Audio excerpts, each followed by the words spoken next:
Aujourd'hui, on va voir finalement comment l'auteur, par le Saint-Esprit, amène à la conclusion de l'Épître aux Hébreux, qui est une épître, moi je trouve, extrêmement précieuse et riche, spécialement pour des générations de chrétiens. Puis après, j'en ai parlé avec les autres anciens, on va commencer la première lettre de Jean qui est très cohérente avec l'Épître aux Hébreux. Parce que l'auteur de l'Épître aux Hébreux, il travaille à aider les gens, étrangement, là, à sortir de tout ce qui était visuel, beaucoup plus facile à s'identifier à ce qui est visuel, pour abandonner maintenant le temple de Pierre et oser croire que l'Église est le temple de Dieu, le temple du Saint-Esprit. Fait que ce n'est pas n'importe quoi. Puis, est-ce que vous réalisez que selon les Écritures, vous êtes des pierres vivantes? Il y en a qui sont dures, là, mais il y a des pierres plus molles, tu sais, mais... mais en même temps, de vivre de l'œuvre entièrement accomplie. Et c'est pour ça que souvent, le côté religieux, personnellement, moi j'ai un petit peu de problème avec ça, le côté religieux, la religion. Parce que souvent, la religion, c'est comme des programmes de mérite. Et puis, dans l'œuvre de Dieu, on ne vit pas sur un programme de mérite. On vit sur les mérites de Christ. Et ça, c'est très important. Même quand vous priez au nom du Seigneur Jésus, sur la base de, d'abord, il a payé cher pour que nos péchés soient pardonnés. Et deuxièmement, Dieu a mis au compte du croyant la justice de Christ, et c'est pour ça que vous avez le droit d'entrer dans la présence de Dieu. Et c'est pour ça que Jésus a dit, vous demanderez en mon nom, vous prierez en mon nom. Donc c'est vraiment important pour nous autres de se le rappeler sans arrêt. Et puis finalement, l'auteur, après avoir expliqué et en donnant beaucoup d'exemples de tous ceux de l'Ancien Testament, parce que c'est sûr que les Juifs qui lisaient finalement cette lettre, eh bien, ils s'identifiaient beaucoup plus à leur héros de foi, mais il leur a montré finalement comment ces hommes et ces femmes ont dû vivre par la foi. Sur la base, la foi, c'est de vivre sur la confiance de ce que Dieu dit. Et ça, c'est vraiment important pour nous. Et puis, il faut retourner aux Écritures sans arrêt, parce que le Seigneur, bon, je sais que les gens n'aiment pas ça que je dise ça, mais il faut que je le dise, c'est biblique. Dans Jérémie, je pense que c'est Jérémie 10 ou 14, 10-14, je pense, il rappelle finalement que le cœur de l'homme est tortueux par-dessus tout, au point qu'on ne peut même pas le connaître nous-mêmes. Mais c'est pour ça que finalement, en marchant dans la lumière, le Seigneur dévoile des choses. Pas pour nous condamner, pour nous libérer, pour nous pardonner. Comme Jean va le dire, qu'on va voir, ceux qui sont pardonnés, c'est ceux qui marchent dans la lumière. Il faut faire attention de penser que le sang de Christ purifie tous les péchés de n'importe qui. Jean va spécifier clairement, c'est ceux qui marchent dans la lumière. C'est eux, parce qu'ils confessent leurs péchés dans sa lumière et on est pardonné. Et de plus en plus, par le pardon, le Seigneur nous libère pour pouvoir marcher de plus en plus avec lui. Il brise les liens qui nous retiennent souvent. Et puis l'auteur ici, après avoir parlé, donné des exemples, vous vous rappelez, il commence des exhortations, il met en pratique. En d'autres mots, c'est comme si, après avoir enseigné, il dit maintenant, voici comment vous devez vous comporter, si vous avez vraiment connu le Seigneur. Et il leur dit, d'abord, on avait vu la première partie, c'est persévérer dans l'amour fraternel. C'est quand même fascinant, tu sais, d'apprendre d'abord comment Dieu nous aime, et la manière que Dieu nous aime devient la norme sur laquelle on se reçoit les uns les autres. Puis comme Paul l'a écrit aussi dans une autre lettre, il dit « Recevez-vous comme Christ vous a reçu ». Donc, on a été reçus par pure grâce et non pas par mérite. Fait que... Et puis, il établit finalement que dans le royaume de Dieu, pas de problème, il est heureux, c'est ça. Il établit finalement que dans le royaume de Dieu, la motivation qui va être à l'origine de toute l'éthique, c'est l'amour. Et puis comme on a vu, même Paul le rappelle que ceux qui apprennent à aimer les autres deviennent plus intelligents que ceux qui s'aiment trop au détriment des autres. Parce que quelqu'un qui s'aime trop, il n'écoute pas. Il aime parler. Fait que c'est pas tellement bon, ça. Et puis, finalement, il donne ici les résultats que ça produit. Par exemple, l'hospitalité, de se souvenir de ceux qui sont maltraités, un peu comme le ministère de Pierre, là, comme il nous a présenté, c'est super. Et puis aussi, ça va être à l'origine de préserver un mariage. Et après ça, il dit, ne vous livrez pas à l'amour de l'argent sur une base sécurisante. Parce que Dieu s'est engagé lui-même à s'occuper de nous autres. Et ça, c'est quand même fascinant. Ça rassure énormément. Pas vrai?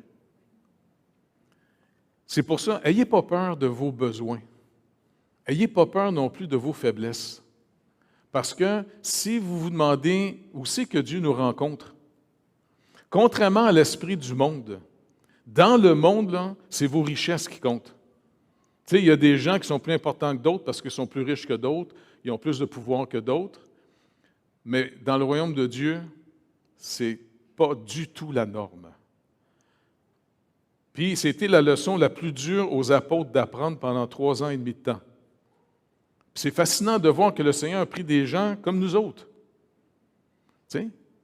Et puis, il n'a pas été chercher, par exemple, l'élite religieuse qui se croyait au-dessus de la population parce que les pharisiens étaient tellement orgueilleux, tellement arrogants qu'ils considéraient la population comme étant des maudits. Jésus n'a pas été choisir des pharisiens. Puis il n'a pas fait de son école pendant 3 ans et demi de temps une école de pharisiens plus. Au contraire, quand les gars jeûnaient, les pharisiens, ben Jésus mangeait avec ses amis. C'était peut-être le fun de manger devant quelqu'un qui jeûne. C'est arrivé une fois, moi, j'avais été visiter un monsieur dans le temps du ministère qu'on appelait le Boss Ministry, là, le ministère des enfants. Et puis, il y a un monsieur avec sa famille qui avait immigré, qui, tu sais, il m'avait invité, il dit, tu veux-tu venir dîner? Tu sais. Ben, je dis, OK. Tu sais, j'ai passé l'après-midi avec le monsieur, puis il posait plein de questions parce qu'il venait d'une religion musulmane, puis il était fasciné de comprendre le christianisme. Puis on a un montant. Puis pendant qu'on mangeait, il y a un monsieur qui cogne à la porte, un gros monsieur. Puis il rentre, puis le monsieur dit, hey, OK. Il dit, tu veux-tu manger avec nous? Il dit, non, moi, je jeûne. Puis là, je le regardais en disant, hey, c'est de valeur parce que c'est bon en cibole, tu sais. Il dit, non, c'est le ramadan. C'est le ramadan. Fait que, ben, tant pis. Assis-toi. Puis il s'est assis, puis comme une tête à claque, il s'est assis, puis il nous regardait avec mépris. Puis c'était du bon poulet en plus. Moi, j'étais là.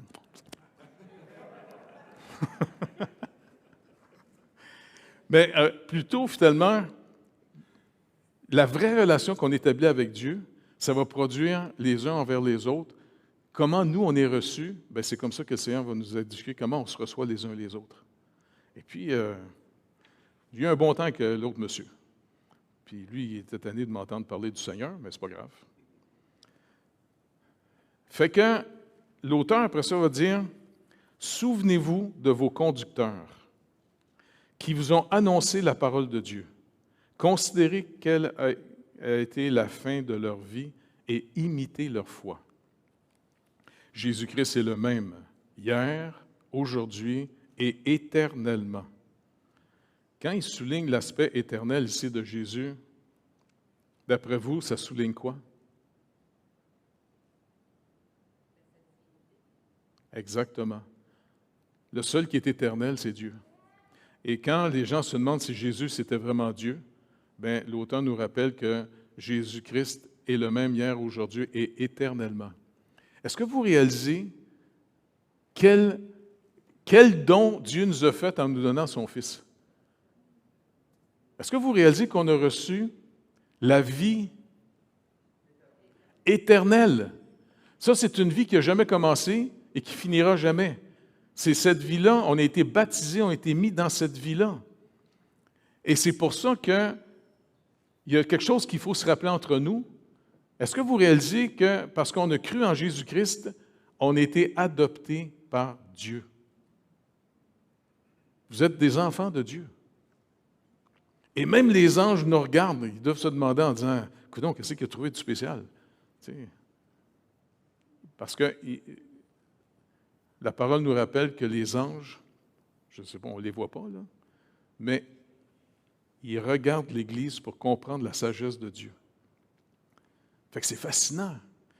Écoutez, on est dans quelque chose c'est quasiment plus qu'on pourrait imaginer. On est enfant de Dieu. Il a fait de nous aussi des héritiers avec son Fils unique. La deuxième personne de la Trinité, qui est la parole, qui s'est incarnée en être humain pour venir nous délivrer, payer la dette. Et maintenant, à tous ceux qui ont mis leur confiance en Jésus-Christ et non pas dans leurs propres œuvres, eh bien, le Seigneur nous a rachetés et notre vrai trésor, il ne sera pas ici. Ici, le Seigneur va nous aider, il va nous soutenir, mais je sais que ça a l'air bizarre à dire, là, la journée de notre mort, là, je sais que ça fait flipper bien du monde, ça, parce qu'on n'est pas habitué de mourir, hein? Mais est-ce que vous réalisez, la journée qu'on va mourir, c'est celui qui nous aime qui s'en vient nous chercher. Puis j'aime comment Jésus démontre la mort d'un pauvre qui ne pouvait pas espérer dans cette vie. Tellement pauvre, souvent les pauvres se tournent beaucoup plus vers le Seigneur que les riches. Parce que les gens qui ont beaucoup de richesses, beaucoup de capacités, ils sont sûrs que de toute façon, Dieu va me sauver, je suis tellement bon, je suis tellement bon.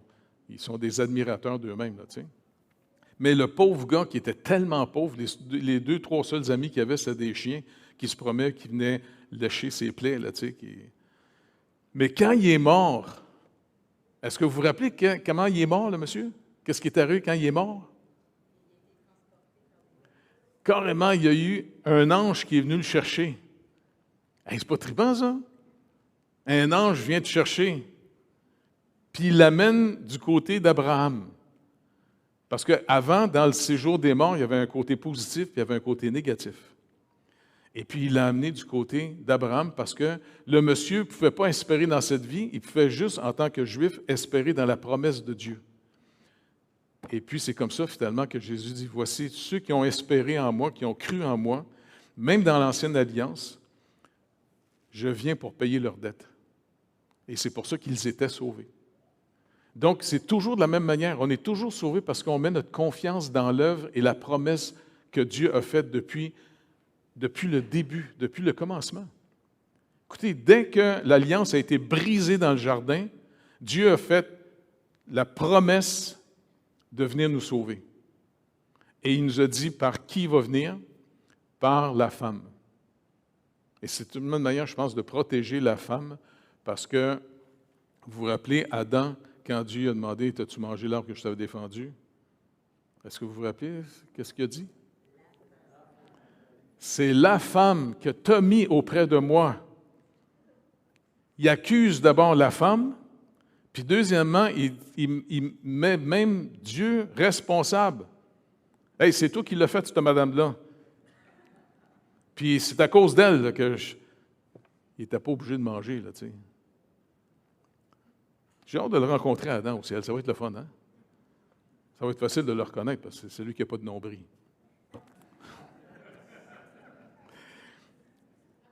Mais finalement, Adam s'est repenti. Adam est sauvé parce qu'il a manifesté sa foi en Dieu. Il avait appelé sa femme Isha. OK? Mais quand Dieu fait la promesse que c'est par la postérité de la femme que le Sauveur va venir pour écraser la tête du serpent, là, Adam s'est repenti et puis il lui a donné un nouveau nom. Il l'a appelé comment?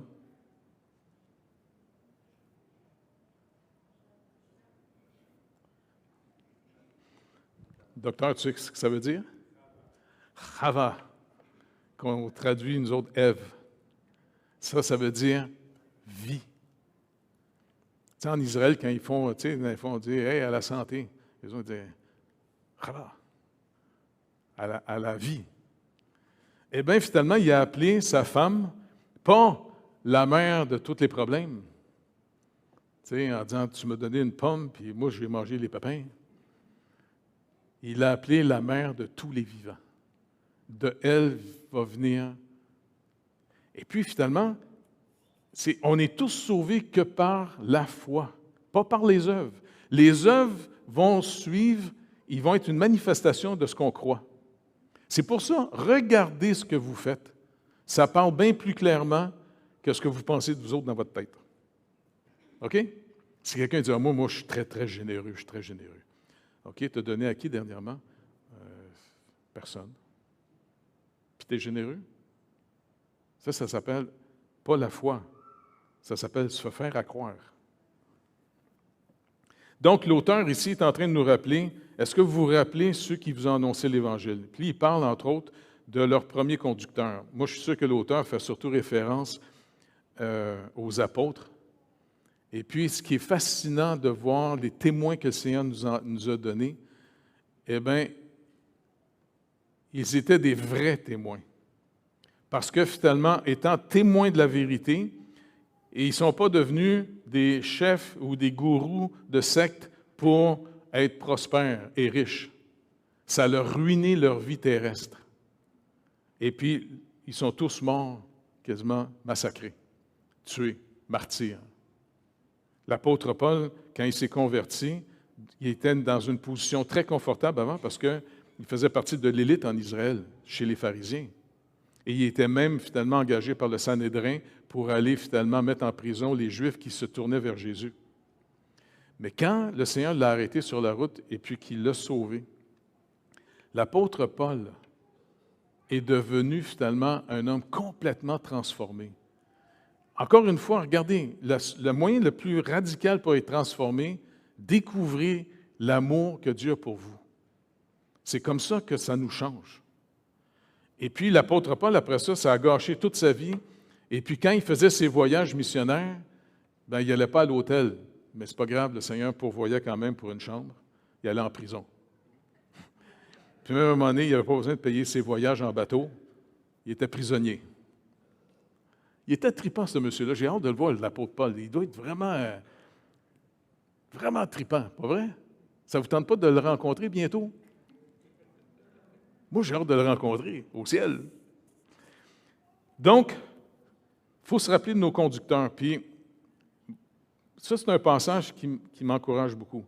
Parce que ceux qui m'ont annoncé l'Évangile jusqu'à aujourd'hui, je rends grâce à Dieu de leur vie. C'est des gens qui ont organisé leur vie, pas à leur avantage, mais à l'avantage des autres. Et puis Chantal, Norbert, et puis un petit groupe de jeunes de Codognan à l'époque, là, il avait demandé à Pierrot, « Tu peux-tu nous faire une grande toile avec un verset biblique? On va aller camper finalement au camping de l'Espiguette, qui était sur le bord de la mer, là, tu sais. Et puis, on va se promener tout l'été pour voir comment on peut annoncer l'Évangile. » Et puis, finalement, c'est là que le Seigneur m'a amené. Tu sais, je cherchais une place dans un camping. Quand je suis arrivé dans le camping, écoute, c'était plein de tentes partout, je ne trouvais pas de place. Puis là, je marchais, puis là, à un moment donné, je vois sur le bord de la mer, là-bas, il y avait une tente, puis il n'y avait personne autour. Ah, bien, il y a de la place. Mais quand je suis arrivé avec mon pack-sac, tout ça, j'ai vu leur affiche. Je suis oh my gosh, c'est une secte, hein? C'est des gens qui mangent de la nourriture de perruche? Ben, c'est pas grave. J'ai mon passeport, j'ai mon billet d'avion. On va m'installer à côté d'eux autres. Et puis, ce qui était rassurant, quand je les ai vus revenir de la plage, ils étaient tous en maillot de bain. Je dis, ah, ben, ils sont normaux, ils se baignent. Parce que des gens d'insectes sont bizarres, ils ne se baignent pas. Et puis, finalement, Chantal, elle vient me voir, elle dit, ah, wow! Parce que je m'étais installé à côté d'eux autres. Elle me dit, t'es chrétien? Ben, j'arrive du Canada. Dans ma tête, là, être chrétien, c'est juste que j'ai été mis dans un registre et puis ils ont mis un peu d'eau sur ma tête et puis tout est... En tout cas, à mon époque, tout le monde était automatiquement chrétien, pas vrai? Parce que même quand on devait aller chercher nos certificats de naissance, c'était le baptistère, vous vous rappelez? Il fallait aller au curé, puis il confirmait que tu es vraiment né, tu existes. Tu sais. Fait que, ils m'ont annoncé l'Évangile, et puis finalement, j'étais vraiment reconnaissant de voir, ils ont tout organisé leur été pour l'avantage des autres. Et puis ça m'a touché, parce que je me disais, wow, ils sont spéciaux. Après ça, ils m'ont dit, hey, en passant, tu veux-tu venir avec nous autres dans notre petite église, dans notre village? Bon, j'ai dit, OK. Et puis là, j'ai rencontré finalement les anciens, Pierrot, Daniel, Jean. Et puis, ils ont tellement été gentils avec moi, c'est pas croyable. T'sais? Ils m'ont gardé, ils m'ont hébergé, puis ils m'ont jamais demandé une scène. Puis tu sais, quand tu as 18 ans, tu es encore un peu ado dans ta tête, tu penses que finalement, tu n'as pas besoin de payer rien. C'est des années plus tard que j'ai réalisé, hey, ils m'ont en plus, quand je suis retourné, ils m'ont gardé quasiment 1 an de temps, puis ils ne m'ont jamais demandé une scène. Ils m'ont reçu comme si j'étais leur petit frère. Et puis, quand j'entendais leur message, c'était bien, mais c'était surtout des voix vives qui a été pour moi vraiment la meilleure instruction que je n'ai pas eue. T'sais?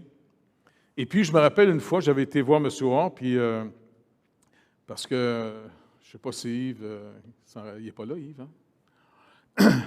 Parce que Yves était un diacre à l'époque.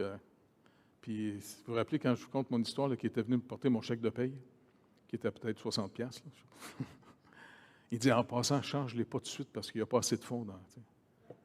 Ah non? Hey, je dis, Yves, en passant, nous autres, là, en tant qu'Église, on donne-tu la dîme de la dîme? Est-ce qu'en tant qu'Église, nous, est-ce qu'on donne à l'extérieur pour aider d'autres? Hey, non, il dit, Jeff, tu ne comprends pas. On n'a même pas assez d'argent pour payer ta paye. Ben, j'ai dit quoi? On va le proposer au conseil. Puis, selon les Écritures, il dit, mettez en commun avec ceux qui vous enseignent. Je dis, regarde, de toute façon, Yves, c'est pas dangereux pour toi, toi, tu gardes ta paye. C'est ma paye on va dealer là-dessus. Mais j'aimerais ça le faire pour voir qu'est-ce que le Seigneur va faire avec nous autres. Puis, le conseil a accepté. Et puis, on a décidé de donner finalement 2/3 à Bible Speak, à Lennox à l'époque, parce que c'est là que les gars allaient se faire former, là, dans le collège biblique.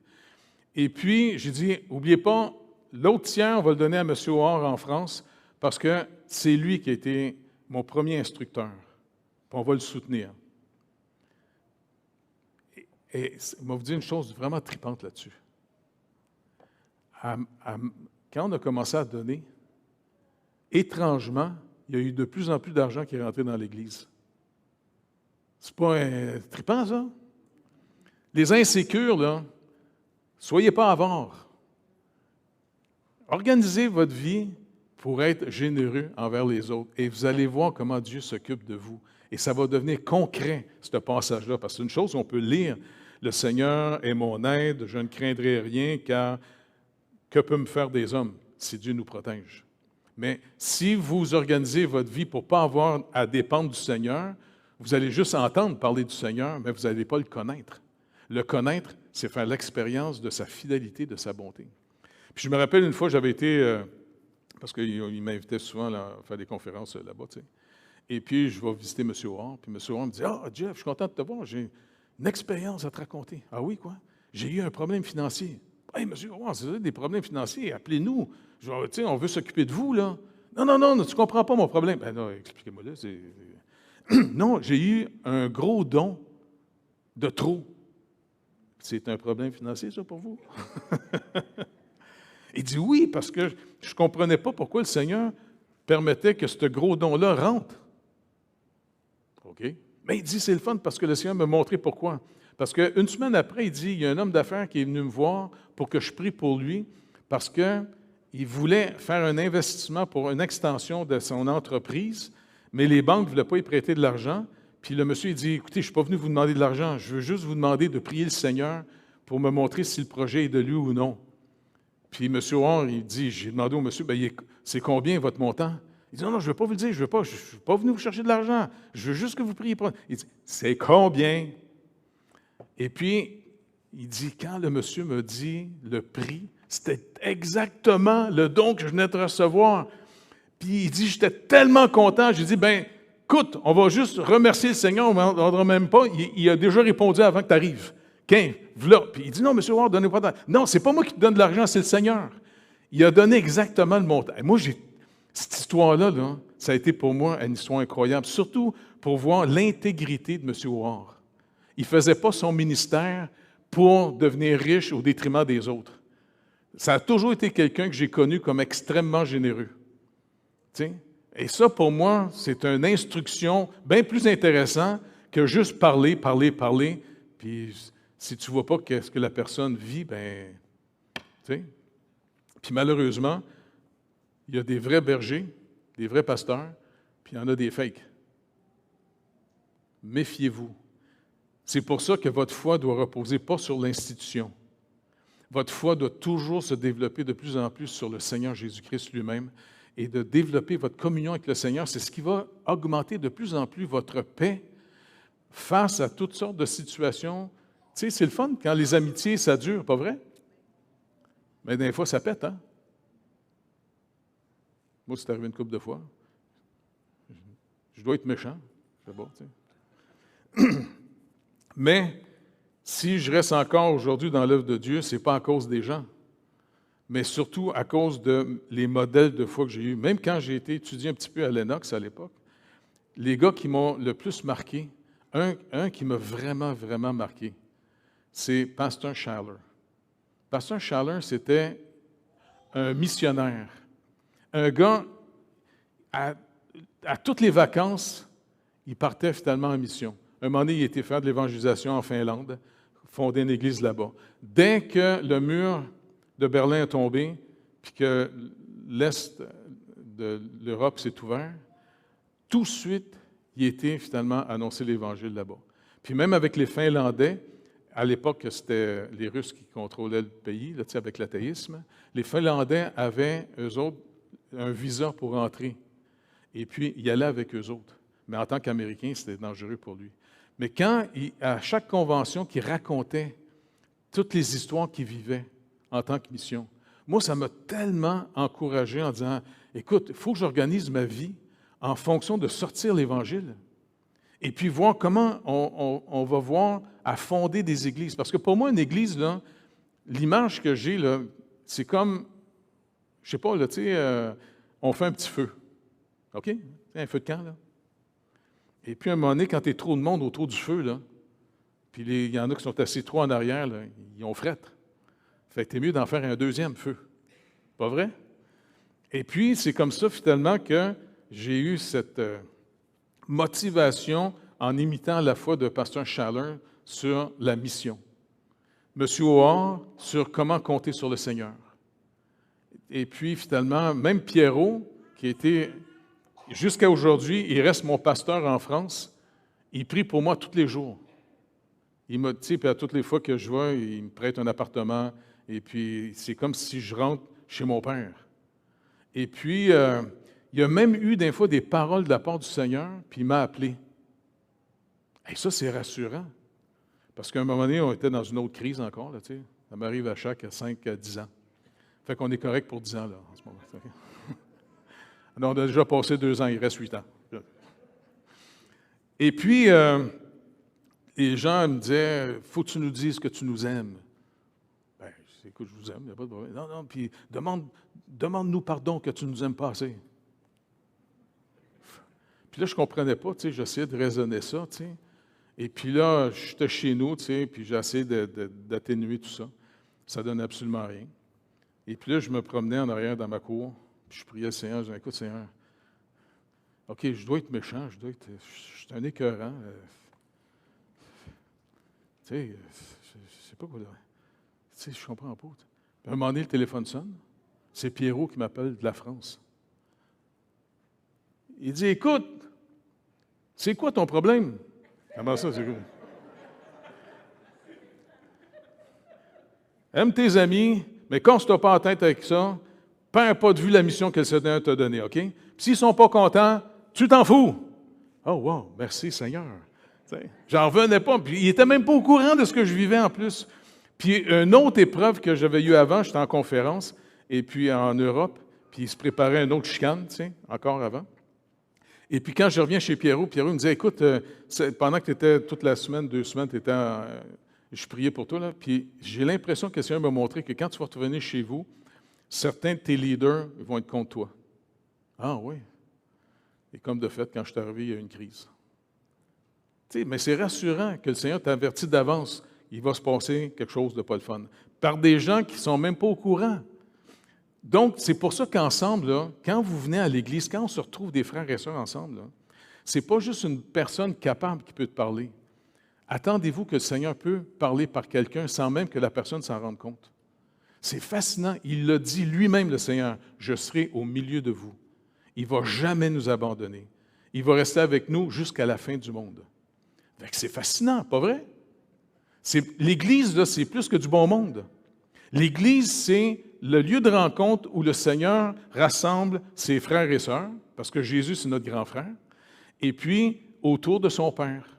Et en plus, glorifié, retourné sur son trône de gloire, il nous a accordé un autre don. D'abord, Dieu, le Père, nous a donné son Fils unique, afin que lui paye notre dette. Et quand Christ est monté et a tout payé, le deuxième don, il nous donne la troisième personne de la Trinité qui va nous habiter. L'esprit de la communion. C'est pour ça que notre marche avec le Seigneur, c'est une communion. C'est une relation qu'on rétablit avec lui. C'est pour ça qu'il faut se nourrir de ses paroles, parce que sans sa parole, on ne peut pas savoir. Il s'est révélé par sa parole. Donc, c'est pour ça que le conseil qu'il nous donne ici, c'est le Seigneur qui nous donne ce conseil-là. Souvenez-vous de vos conducteurs qui vous ont annoncé la parole de Dieu. Restons respectueux et très reconnaissants pour ceux qui ont organisé leur vie pour que la parole nous atteigne, que quelqu'un nous en parle. Et parce qu'il nous rappelle que Jésus-Christ est le même aujourd'hui et éternellement. Et c'est le Seigneur, dans les ministères qu'il donne, c'est lui, c'est sa parole qui nous a régénérés. Donc, c'est pour ça que j'essaie avec les anciens, ça a toujours été un peu... moi, j'essaie de voir, c'est quoi vos dons? Tu sais, le Seigneur vous appelle à quoi? On va grandir ensemble, pas de problème, en se nourrissant des Écritures, en priant, en faisant connaître nos besoins au Seigneur, mais c'est comme une famille. On peut tous manger la même nourriture, mais on peut être des enfants qui vont grandir différemment, avec des dons différents, pas vrai? Bien, c'est pour ça qu'arriver à maturité, parce que nous sommes là, pas pour nous. Tu sais, si vous voulez absolument dire, Seigneur, je vais être dans le bonheur total, le Seigneur dit, pas de problème, il va te donner une crise de cœur, si tu veux. Le Seigneur dit, il va te soutenir. Et quand il va venir nous chercher, écoutez, ça va être... Moi, je présume que ça va être la journée la plus capotante qu'il n'y a pas. Tu sais, il me semble que tu es dans ton lit, je ne sais pas, tu es connecté avec des tubes, c'est le même que ça se passe souvent, là, tu sais. Ou bien tu es dans ton lit. Je ne sais pas, moi, j'aimerais mourir comme Denis, mon ami Denis Lamartinière. Il est mort debout en faisant son... C'est toi qui devais faire ton prochain message après, tu te rappelles? Il est mort debout, le gars. Ding! Hey, c'est pas le fun, ça? Tu sais, puis il n'a même pas fait, tu sais, pas en tout. Il est mort comme, poum. Denise était là aussi, je me rappelle, hein? Et puis, je me dis, wow! C'est le fun parce que quand il est arrivé au ciel, je ne sais pas s'il y a d'autres saints qui l'ont rencontré. Hey, tu viens de là? Non, ben j'étais en train de faire un petit message biblique avant de mourir. Hey, c'est le fun, ça! Puis son message, c'était, n'oubliez pas, dans Matthieu 28, on est destiné à être une Église en vue des autres. Et puis, on va s'aider à essayer d'atteindre une maturité. Perdez pas de vue qu'il faut sortir le message. Il faut sortir la bonne nouvelle, parce que c'est la seule espérance qu'on peut sortir vivant de cette vie. Puis il est mort debout. Bing. Hey, ça ne serait pas le fun de me voir mourir debout de même? Bing.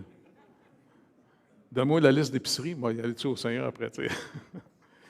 Après ça, il dit, « Ne vous laissez pas entraîner par des doctrines diverses et étrangères, car il est bon que le cœur soit affermi par la grâce. » Notre cœur va s'affermir, notre maturité va s'affermir par la grâce. Est-ce que quelqu'un peut me donner une définition compréhensible de la grâce? Rapide. C'est quoi la grâce? C'est un don immérité. Donc, continuer à vivre par la grâce que Dieu nous donne, c'est comme ça qu'on s'affermit de plus en plus dans la sécurité de son amour pour nous. Et ça désamorce bien de se confier dans des idoles. Parce qu'n'oubliez pas, on est nés séparés de Dieu et inévitablement, on a tous développé en chemin des espérances autres qu'en Dieu. Quelle est une des espérances qui est la plus forte qu'on pourrait avoir en dehors de Dieu? Comment? Mammon. Est-ce que vous le connaissez, Mammon? Ça vient du mot anglais, money. C'est le Dieu des richesses. Et puis, ben écoutez, je ne sais pas, est-ce que ça vous est déjà pensé dire, gars, Seigneur, tu pourrais-tu me donner 1 million? Fait que pendant ce temps-là, je n'irai plus te déranger après. Ben, le Seigneur a dit, non, non, je suis content que tu viennes me déranger. OK. La grâce de Dieu. Puis il dit, non par des aliments qui ont servi à rien à ceux qui y sont attachés. Entre autres, il fait référence toujours aux prêtres, aux sacrificateurs qui tuaient les animaux, ainsi de suite, là, tu sais. Mais, n'oubliez pas, malheureusement, des fois, dans le christianisme, on a pensé que l'hostie, il y avait un miracle, ça devenait le corps de Christ, puis on se nourrit du Seigneur. Le Seigneur nous a dit de faire ça, pas qu'on va le manger. Il dit, faites ceci en mémoire de moi. Rappelez-vous ce que j'ai fait. De la même manière que j'ai demandé à mon peuple d'Israël à chaque année de faire la Pâque pour se rappeler comment je les ai sortis d'Égypte. Par pure grâce. Ils ont été délivrés de Pharaon par pure grâce. Il n'y avait même pas de religion organisée, les Juifs, quand ils ont grandi pendant 400 ans en Égypte. Puis même, ils étaient devenus idolâtres des idoles des Égyptiens, ce qui est marqué dans les psaumes. Mais le Seigneur avait fait la promesse à Abraham. Dans 400 ans, je vais livrer ton peuple.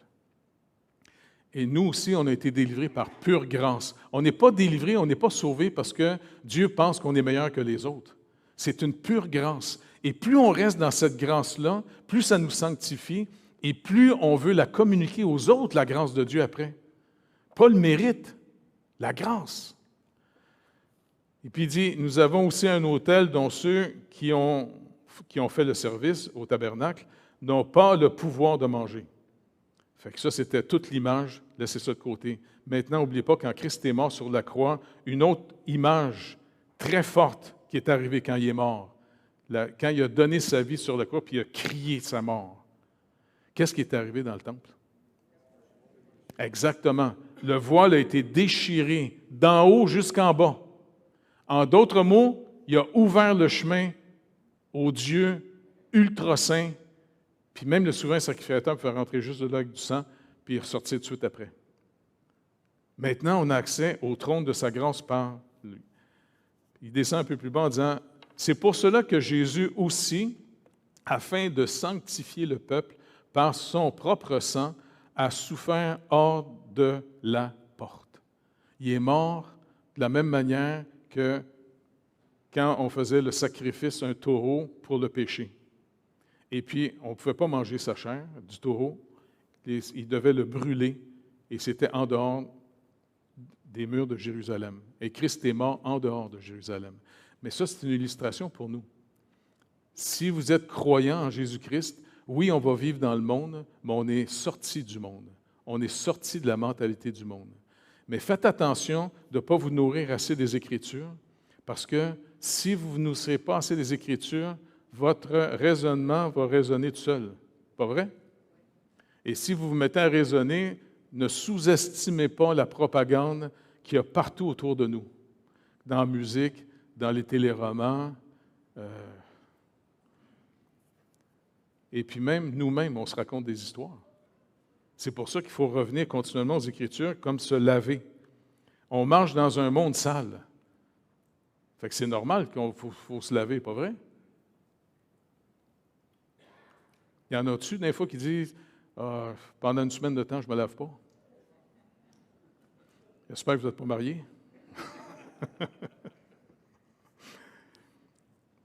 Donc, nous aussi, on doit vivre en dehors des portes. Et c'est pour ça qu'il leur dit, même à ces Juifs, « Soyez pas surpris que même vos propres familles, qui n'auront pas compris que vous mettez votre espérance en Jésus-Christ, ils vont vous rejeter. » Et souvent, les commerçants perdaient, ils faisaient faillite, parce que la population boycottait après ça, ils n'allaient même plus acheter chez eux. C'était dur, ils vivaient des persécutions, c'était pas facile. Mais notre vrai trésor, il n'est pas ici. C'est fascinant. On vit en fonction d'un trésor que personne ne peut nous voler. C'est fatigant avec nos téléphones et nos ordinateurs à ce temps. Tout se fait par téléphone, par ordinateur. Puis, tu sais, moi, je suis vieux dans ma tête, là. Les téléphones de même, là, tu sais. Je dis, quoi, ils vont rentrer. Ça va être le fun de mourir parce que ça va être le voyage le plus léger que je vais faire. Puis mon passeport, il est déjà fait. C'est le Seigneur Jésus. Et puis après ça, on va rentrer dans un trésor qu'on ne peut pas nous voler.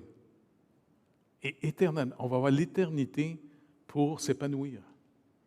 Est-ce que vous réalisez que quand on va mourir, on va aussi rencontrer le Seigneur Jésus, notre grand frère, et en plus, on va entrer dans la présence de son Père. Et tout ce qui est de la chair, ça va rester dans la terre. Si vous vous faites enterrer, il n'y a pas de problème. Vous allez être une bonne nourriture pour les vers. Si vous vous faites incinérer, ce n'est pas grave. Vous allez être juste la poussière de plus, c'est tout. Mais le vrai vous, la nouvelle création qu'on est, la journée qu'on meurt, on laisse tout ce qui est de l'ancienne création et tout ce qui est de la nouvelle création, on s'en va chez notre Père. Notre Père, le Créateur. C'est pas croyable. C'est le fun d'avoir un Père de même. Un Dieu vivant qui nous aime. Et après, il dit, « Car nous n'avons point ici-bas de cité permanente, mais nous cherchons celle qui est à venir. » C'est pour ça, entre nous autres, là, je sais que ça fait flipper les non-croyants, là, mais ayons pas peur de se rappeler finalement que notre vrai trésor, il n'est pas ici. Et puis que la mort, ça ne sera pas un drame. OK? Si jamais je tombe malade, là, je vais demander au docteur qui garde ça secret, je ne veux pas que vous priez que je guérisse. Je vais lui demander juste parce qu'il sait que je suis un peu heureux. Je vais avoir des médicaments qui enlèvent juste la douleur. C'est tout. Et puis, quand ça va être temps de mourir, écoute, ça va être le party total. Quand tu imagines, tu sais que tu vas mourir, tu te dis, wow, on va souper au ciel à soir. Oh boy. C'est le fun parce qu'une chose qui est certaine, une chose qui est d'une certitude totale, c'est qu'on va tous mourir. Fait que ça, c'est le fun.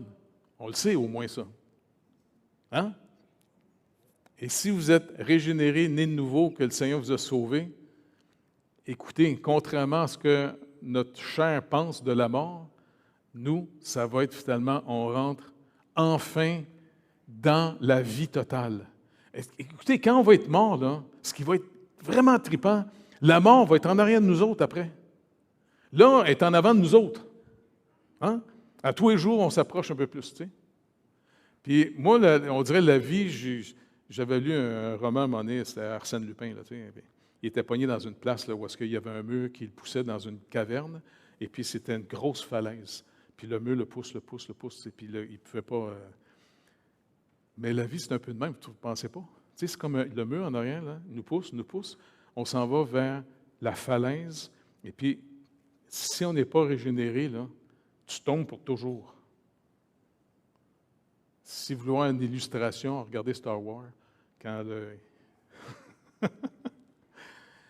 Mais, étant sauvé, quand le mur va pousser, il y a un ange avec un gros filet. Étends, mon petit gars, on va à la maison. Hey, ça va être le fun.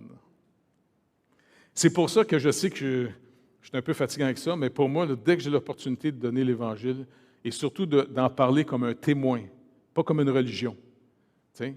Et puis, pour moi, c'est super important. Je sais que je suis fatigant, là, toutes les fois qu'il y a des visiteurs qui viennent, je les harcèle avec ça. Comme il y a deux qui sont venus faire des photos là, de la Société historique, là, vendredi. Mais c'est le fun parce qu'à la fin, le gars, il dit « Hey, c'est intéressant. » Je me pose des questions. Je dis « Ouais, gars, tu n'as même pas besoin de me croire. Demande au Seigneur Jésus, il est ressuscité, il est assez grand pour s'occuper de lui-même. » Tu sais? Moi, il m'a payé tous les hot chicken pendant les bouts. Et puis, au moins, tu sèmes la parole. Et puis après, quand le malheur va les frapper, puis l'espérance dans cette vie est en train de s'effondrer, bien, c'est l'espérance en Christ qui peut arriver. C'est ça qui est fascinant. Parce que bientôt, on part. Après ça, il dit, par lui, donc par Jésus-Christ, offrons sans cesse à Dieu un sacrifice de louange, c'est-à-dire le fruit de lèvres qui confesse son nom. Encore une fois, la louange, vous savez ce que c'est? Louer quelqu'un? Les hauts faits, de parler en bien de la personne. Donc, le Seigneur, il veut finalement... Puis nous, quand on loue le Seigneur, savez-vous quoi? Ça fortifie votre foi. Parce que vous parlez de la bonté de Dieu, de sa toute-puissance, de sa sagesse, de son omniprésence. Et puis toutes ses promesses, puis tout ce qu'il fait, bien, ça consolide notre foi. Le Seigneur bénit ces choses-là. Non pas qu'il est comme un genre de narcissique qui veut que « adorez-moi, parce que c'est un égocentrique. » Et c'est pour notre salut. Parce que finalement, on se confie dans quelqu'un de sûr. Mais si on néglige notre communion avec lui, vous allez vous confier dans quelque chose de pas sûr. En d'autres mots, vous allez vous confier en vous. Et puis, je ne veux pas être méchant, là, mais on n'est pas sûr. Pas vrai? Vous n'avez pas des idées bizarres d'un fois? Ça vous arrive-tu un petit peu une fois de temps en temps? Bon, ben écoute, déjà là. Il dit, obéissez à vos conducteurs, ayez pour eux de la déférence. Ce n'est pas marqué différence, mais déférence. Donc, car ils veillent sur vos âmes comme devant en rendre compte. Qu'il en soit ainsi afin qu'ils le fassent avec joie et non en gémissant, ce qui ne vous serait d'aucun avantage. Je vais finir avec ça, juste pour vous demander une chose. On est 4 anciens. On est 4 ou 5? On est 5, OK. Je m'étais exclu des anciens. Mais je vous demanderai finalement, s'il vous plaît, puisqu'il lui va demander, priez pour nous. Donc, si lui demande ça, est-ce que vous réalisez que Pasteur Sylvain, Gabriel, Emmanuel, Félix et moi, on va rendre compte au Seigneur comment on s'est occupé de vous autres? Ce n'est pas n'importe quoi. Si vous voulez voir finalement qu'est-ce qui nous attend, à qui le Seigneur donne plus, il va demander plus. Avez-vous déjà lu le livre d'Ézéchiel, le prophète Ézéchiel, chapitre 33? Il dit, tu dois aller parler aux méchants pour qu'ils se repentent, change de voie. Si tu n'y parles pas, parce que tu veux te préserver, il va mourir, puis je vais faire retomber son sang sur terre. En d'autres mots, tu vas être responsable. C'est une des raisons pourquoi il faut que, en tant qu'Église, là, moi personnellement, là, je vous demande de continuer à prier pour moi pour que je puisse continuer à évangéliser. Parce que finalement, pas dire la seule bonne nouvelle par laquelle les gens peuvent être sauvés de l'éternité qui les attend, moi, je ne veux pas être responsable de ça. Donc, je vous demanderai, s'il vous plaît, de prier pour nous. S'il vous plaît. Et comprenez qu'on va rendre compte de vos vies. Et si vous avez des conseils à nous donner, gênez-vous pas pour savoir comment on peut mieux vous servir. OK? Et participez à nous aider. De la même manière que les conducteurs, c'est des anciens, les diacres aussi, les évangélistes, par exemple comme Étienne, les apôtres à l'époque. S'il vous plaît, là, je vais juste finir en vous demandant, on va vous faire un exercice spirituel. Pouvez-vous vous lever, les anciens, les 7 en avant, ils vont prier pour nous autres.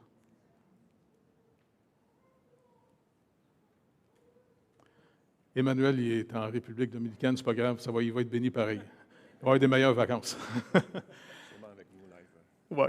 Est-ce que vous voulez maintenant vous lever et nous consacrer au Seigneur, s'il vous plaît? OK? Quelqu'un qui peut prier fort. Oh. Merci Seigneur Dieu pour la communauté dans laquelle on appartient tous. Et encore une fois, qu'on soit toujours à ton écoute pour servir ceux que tu as rachetés par ton propre sang, Seigneur Jésus. Merci énormément, Père.